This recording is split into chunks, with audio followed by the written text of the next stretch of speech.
Saudara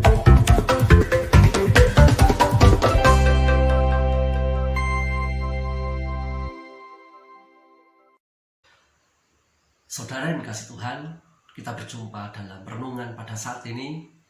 Kita akan berserah kepada Tuhan dan kita berdoa.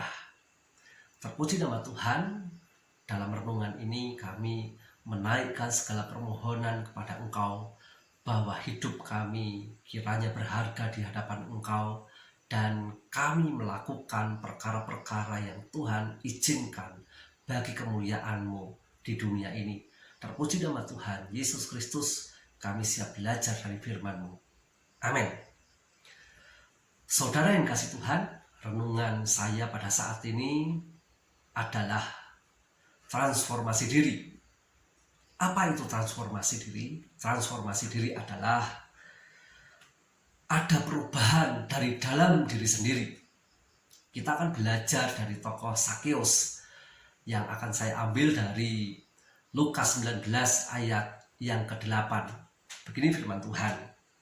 Tetapi Sakeus berdiri dan berkata kepada Tuhan, Tuhan, setengah dari milikku akan kuberikan kepada orang miskin, dan sekiranya ada sesuatu yang kuperas dari seseorang, akan kukembalikan 4 kali lipat. Kita tahu tentunya tentang tokoh Sakeus ini. Sakeus adalah orang yang pendek, orang yang kecil. Tetapi Sakeus memiliki hidup sebagaimana dia memiliki transformasi diri yang besar. Dia memiliki transformasi diri yang hebat, transformasi diri yang tinggi. Oleh sebab itu dia hidupnya berkualitas.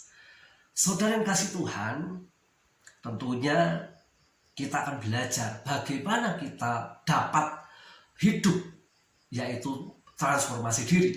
Bagaimana kita bisa mengalami transformasi diri? Yang pertama adalah kita perlu sadar bahwa kita adalah makhluk spiritualitas yang memiliki pengalaman manusia. Bukan kita itu manusia yang memiliki pengalaman spiritualitas. Mengapa demikian? Karena kita itu adalah anak-anak Tuhan yang sudah mengalami perjumpaan dengan Kristus. Seperti Sakeus ini. Sakeus ini dulunya adalah orang berdosa. Dia adalah pemungut cukai. Dia adalah orang yang suka memeras. Dia adalah suka berbuat dosa. Dia menindas. Tetapi pada saat dia berjumpa dengan Tuhan, dia mengalami transformasi diri yang besar. Dan bahkan dia berkata bahwa setengah dari milikku akan aku bagikan kepada orang miskin, akan aku berikan. Dan bahkan apabila ada yang aku peras, aku akan mengembalikan 4 kali lipat. Ini luar biasa dampak hidupnya yang besar. Karena apa? Perjumpaan dengan Kristus. Hidupnya dulu berdosa, bertobat menjadi orang yang suka berbagi, orang yang rendah hati. Demikian juga dulu hidup kita adalah hidup yang tidak berguna, hidup yang sia-sia. Hidup kita, perbuatan kita adalah sampah. Perbuatan kita adalah perbuatan yang tidak berguna.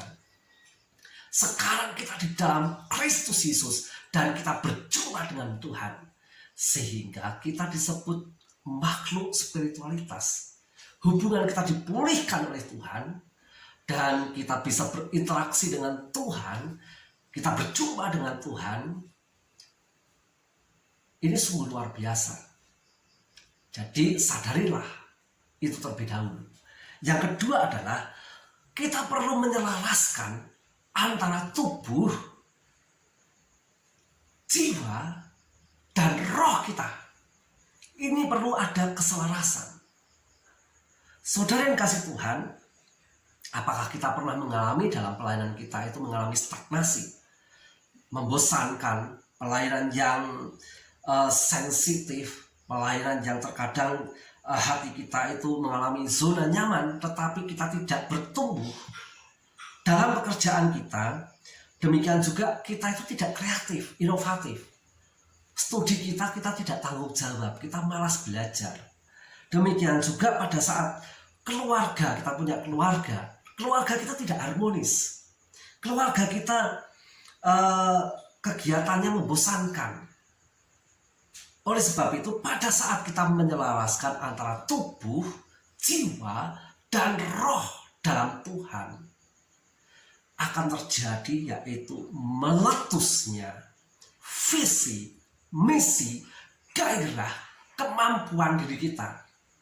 Saudara yang kasih Tuhan, ini terjadi sungguh luar biasa dalam hidup kita. Akan terjadi perkara-perkara yang hebat. Bagaimana cara menyelaraskan antara tubuh, jiwa, dan roh itu? Tentunya yang pertama adalah kita perlu mengalami Allah. Perlu mengalami Allah untuk masuk dalam misteri ilahi, yaitu lahir baru itu. Yang kedua adalah berdamai dengan diri sendiri. Berdamai dengan diri sendiri itu adalah pada saat kita bertanggung jawab dengan fisik kita, tubuh kita. Bertanggung jawab, ya berolahraga dengan baik, istirahat, makan yang sehat, sehingga saudara yang kasih Tuhan, tubuh ini bagi kemuliaan Tuhan. Kalau tubuh kita sehat, kita melayani, bekerja, kita studi dengan cemerlang.